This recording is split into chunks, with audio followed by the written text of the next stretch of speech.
11/18/24. We're in the 97 Civic with 360,000 miles, and it made it to its first clutch job and survived. The car drives pretty good, and I'm test driving it. Took the kids to school, and the question now is, I hear some rattling noise, and what could that be?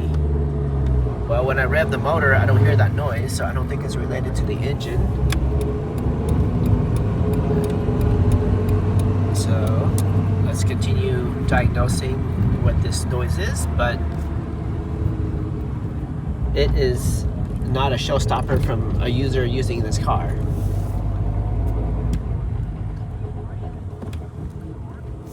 And I mean, at 350,000 miles, there is a lot I can think about, but any of it is game.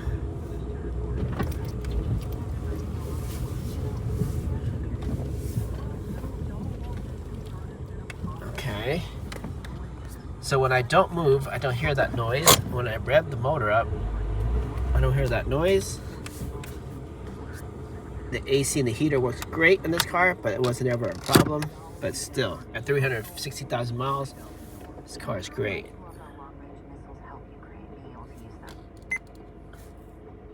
I hear it at idle. When I press in the clutch, the noise is different. So this noise has to do something with the bearings in the transmission area.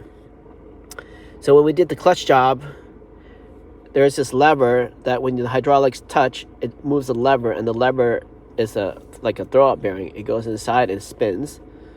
So right now, imagine that bearing is spinning, and when I press the clutch, that bearing separates from the clutch, and it's quiet. So if anything, that throwout bearing could be an issue.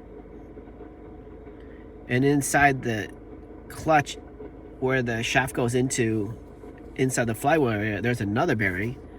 I don't know what that bearing does, but it doesn't, I mean, with the clutch separated, I mean, like, it could be an issue. It could be that too. But in my mind, it could be a throwout bearing. And this throwout bearing was installed with a brand new throwout bearing. The original one wasn't bad either. Since I didn't drive this car before the clutch job, I can't say. But it's either those two bearings. But either way, hopefully that bearing will last for, like, 100,000 miles or more, because we're not going to go inside the clutch again for that bearing. So this owner's going to have to live with it. I'll probably get a second opinion from another mechanic and probably give this car back, and we'll call it thumbs up.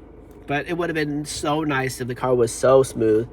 We did, FYI, when you bleed the brakes, when you bleed the clutch on the Civic, it does not come back by itself.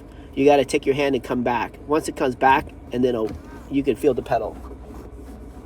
But this system here, it got a brand new synthetic brake fluid .3, and the front of the car, the two front disc brakes, they got new .3 brake fluid.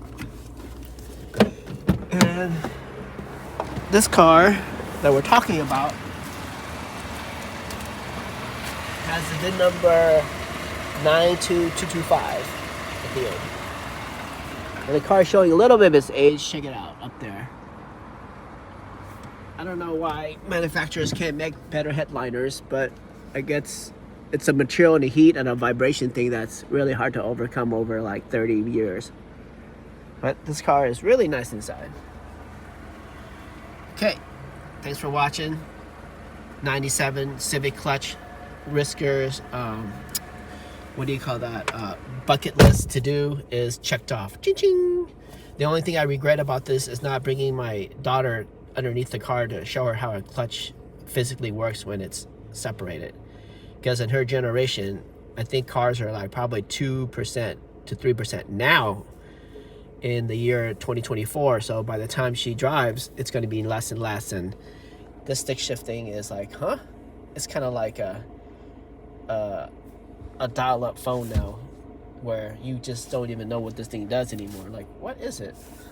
All right, let's stop my jibber jabber and let's move on.